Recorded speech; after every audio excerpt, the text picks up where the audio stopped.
What's up, chill people? Hi guys, kumusta kayong lahat? For today's video, tara, sama kayo. Punta tayo ng sementeryo. Biyayang sementeryo tayo guys, kasi bibisitahin ko yung nawala kong anak. Nawala siya since birth. Tama ba? Since birth. Kasi lumabas siya, wala lang buhay. So, ayun. Since birth nga, no? At every bakasyon ko, kada bakasyon ko, binibisita ko talaga yan. Hindi pwedeng hindi. Siyempre sadyain, malayo siya guys. Sa location kung saan nakatira yung mga kuya niya at si papa niya. Pero I'm trying my best talaga na mabisita siya kada bakasyon. Kawawa naman, nag-iisa na lang siya dito sa place na kung saan siya. So, talagang sinasadya talaga na mapuntahan. At ito nga, nahanap ka agad ng ate niya kung saan siya nakalibing. 2012 siya nawala. So, ang kambal that time is 4 years old. Then, nag-abroad ako. 2014, 6 years old ang kambal. Grabe, no? Ang liit pa nila. Yeah, 2012 siya nawala. 2011, nag-start akong magtrabaho sa Dole Company. Kaning. Pinya. Yung sa pinyahan. Yeah. Sorting of pineapple crowns. Grabing experience yun. First time kong nagtrabaho that time, guys. First time kong nagkaroon ng trabaho. Kasi nung dalaga pa ako, hindi talaga ako nakapagtrabaho.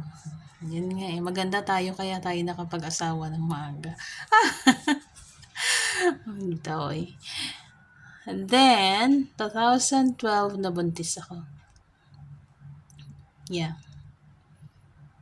Nabuntis ako at ako'y habang nabubuntis, nagtatrabaho. So, medyo malayo yung location ng work at ng bahay. So, kailangan mo mag-ride going to work. Ang hirap. Nahihirapan. Parang ayaw ko magkwento, ano? Gusto ko good vibes. Pero ano naman ang good vibes? Kung ito yung kaharap mo.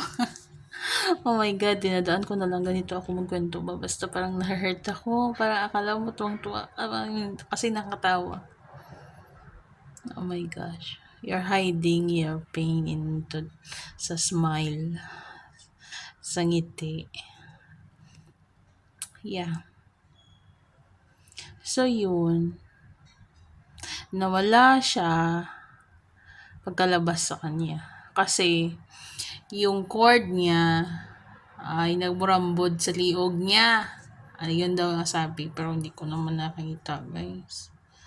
Kasi nung, alam mo, oh my God.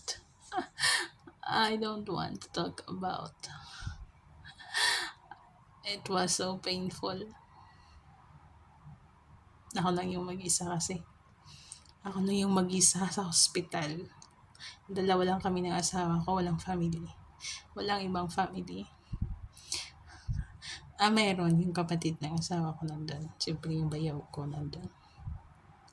Alam mo yung malayo ka sa family mo. Naiiyak ako. Basta ito yung kwento. Basta ito yung pag-uusapan, naiiyak talaga ako. Ang dami ko kasi nasakripisyo. Hindi sakripisyo ba matatawa? Ang dami naming pinagdaanan. Hoy! Ay, kaloka. Ayoko umiyak ay.